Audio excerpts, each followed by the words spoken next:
शेर माँ दुर्गा की वाहन कैसे बना, जानिए।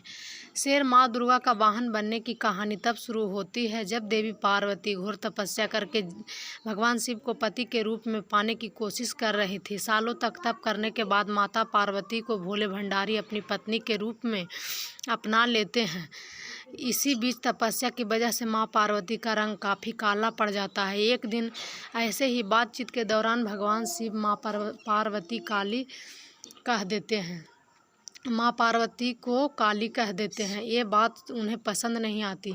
माँ पार्वती नाराज़ होकर दोबारा तप करने के लिए चली जाती हैं। माँ पार्वती जब तपस्या कर रही थी उसी समय वहाँ एक शेर घूमते घूमते आ जाता है। माता को खाने की इच्छा रखने वाला शेर माता का तप पूर्ण होने की प्रतीक्षा करता है। समय बीतता जाता है और शेर इंतज़ार ही करता है। सालों बीत जाते ही हैं। शेर को देवी का इंतज़ार करते करते जब वह देवी को खाने की इच्छा लेकर उनके पास जाता तो उनके तप की तेज की वजह से वह पीछे हट जाता। कई बार कोशिशों के बावजूद भी शेर माता के नज़दीक नहीं जा पाता और हार कर कोने में बैठ जाता। माता पार्वती के कठोर तप से खुश होकर भगवान शिव प्रकट होते हैं और माँ से मनचाहा वर मांगने को कहते हैं। माता पार्वती कहती हैं कि मुझे पहले की तरह अपना गोरा रंग वापस चाहिए। माता पार्वती की इस वर को भगवान शिव पूर्ण करते हैं। आशीर्वाद मिलते ही माता पार्वती नहाने के लिए चली जाती। उनके नहाते ही उनके शरीर से एक और देवी का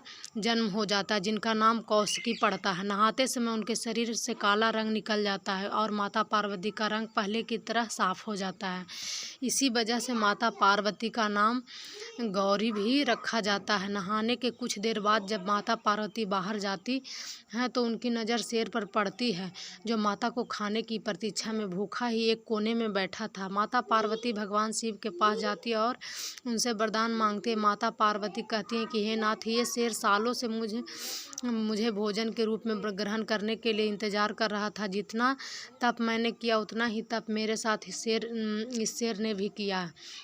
इसी वजह से आप इस शेर को वरदान के रूप में मेरी सवारी बना दीजिए। भगवान शिव ने माता पार्वती की यह बात सुनकर प्रसन्न हुए और सवारी बना दिया। आशीर्वाद मिलने के बाद माता शेर पर सवार हो गई और तभी से उनका नाम माँ शेरावाली और माँ